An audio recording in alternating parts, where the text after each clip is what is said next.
শ্রী গুরুজন, কিছু মানুষকে বোঝানোর ক্ষমতা নেই আমাদের, তাই নিজে থেকে দূরে সরে যাওয়াটাই কিন্তু বুদ্ধিমানের কাজ। পৃথিবীতে সবচেয়ে নরম জিনিস হচ্ছে মানুষের মন। এটা ভাঙতে কোনো হাতুড়ির কিন্তু প্রয়োজন হয় না, শুধু মুখের কয়েকটি অবহেলিত ভাষাই যথেষ্ট। পৃথিবীতে সবচেয়ে আপন হলো মা। কেউ যদি অবহেলা করে দোষ তার নয়, দোষ নিজের। কারণ তুমি তার কাছ থেকে বেশি কিছু আশা করে ফেলেছ। যদি তুমি গরিব হও, তোমার নিজের আত্মীয়রাও তোমায় দেখে এড়িয়ে যাবে। আর যদি তুমি ধনী হও, তাহলে তো কথাই নেই, তোমার দূর সম্পর্কের আত্মীয়রাও রোজ দুবেলা করে তোমার খবর নেবে, খোঁজ নেবে, তুমি কেমন আছো, তুমি কি করছো, তোমার কিভাবে দিনগুলো কাটছে। সময় থাকতে প্রিয় মানুষটিকে মূল্য দিও। হারিয়ে ফেললে কেঁদে কি লাভ। সম্পর্ক টিকিয়ে রাখার ইচ্ছে যদি দুপাশ থেকে থাকে, তবে কোনো সম্পর্কই ভাঙা সম্ভব নয়। মায়া ত্যাগ করতে শেখো, দেখবে কষ্ট এমনিতেই কমে যাবে।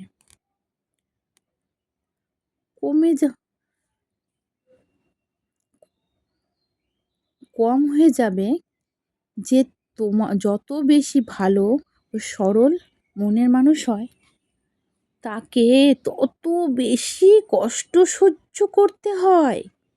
এটাই দুনিয়ার নিয়ম। নিজেকে এমনভাবে তৈরি করো, তোমায় ছেড়ে চলে গেছে সে যে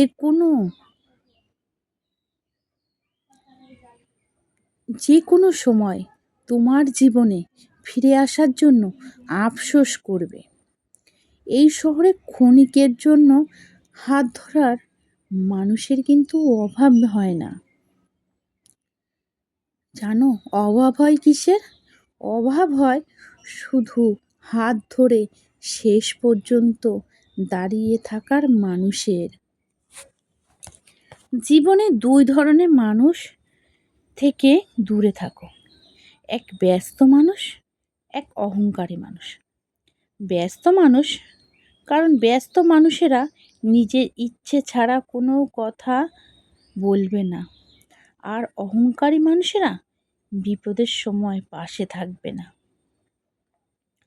জানো তো, যদি তোমার টাকা থাকে, দেখবে অনেক মানুষ তোমার পাশে আছে। তোমার পরিবারের কাছে তুমি খুব ভালো। যদি টাকা থাকে, তুমি পরিবারের কাছে সত্যিই খুব ভালো হয়ে থাকতে পারবে। আর যখন তোমার কাছে টাকা থাকবে না, তুমি পরিবারের জন্য হাজার কষ্ট করলেও পরিবার তোমার পাশে থাকবে না। জানো, যখন তুমি সবার জন্য সব কিছু করবে, সবাইকে সব কিছু দেবে, তোমার পাশে সবাই থাকবে। আবার যখন তুমি কিছু দিতে পারবে না, তোমার খারাপ পরিস্থিতিতে কিন্তু তোমার পাশে কাউকে পাবে না।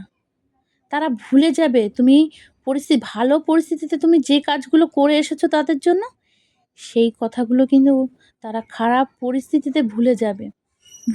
তুমি তাদের জন্য কি করেছো, কি না করেছো, দিনরাত কি পরিশ্রম করেছো, তাদের জন্য কতটা ভালোবেসেছো, তাদের কতটা কিছু করেছো তাদের জন্য। এগুলো তারা মনে রাখবে না, কারণ তোমার তখন খারাপ পরিস্থিতি। এটা আমার বাস্তব অভিজ্ঞতা। যখন আমি সবার জন্য সব কিছু করতে পেরেছিলাম, তখন সত্যি কথা আমি সবার কাছে খুব ভালো ছিলাম। ছোটোর থেকেই আমি একটু অন্যরকম মানুষ ছিলাম, মানে নিজে না খেয়ে অন্যকে খাওয়াবো, নিজের নেই তবু অন্যকে দেব, এরকম একটা চিন্তাধারার মানুষ আমি ছোটোর থেকেই ছিলাম। তো তো ছোটোবেলার অনেক কথা আছে, সেগুলো আমি তোমাদের সাথে শেয়ার করলাম না, কিন্তু আমি তোমাদের আমার কিছুটা বাস্তব অভিজ্ঞতা রিয়েল লাইফের, সেটাই তোমাদের সাথে শেয়ার করছি। একটা সময় ছিল আমি সবার জন্য অনেক করেছি, অনেক অনেক। তোমাদের সেটা বলে বোঝাতে পারবো না, হয়তো সেসব কথা আমি সোশ্যাল মিডিয়াতে বলতেও চাই না।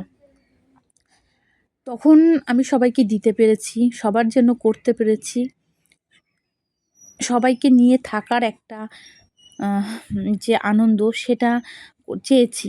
কিন্তু জানো তো, ভগবান এটা আমার সাথে চাইলো না।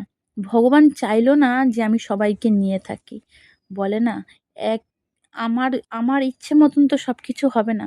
আমি কিন্তু সবাইকে নিয়ে থাকার চেষ্টা করেছি, কিন্তু সেটা ভগবান হয়তো আমার জন্য লেখেনি, আমার কপালে লেখেনি।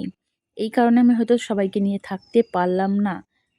যাই হোক, তো আমি সবার জন্য অনেক কিছু করেছি, অনেক ত্যাগ করেছি।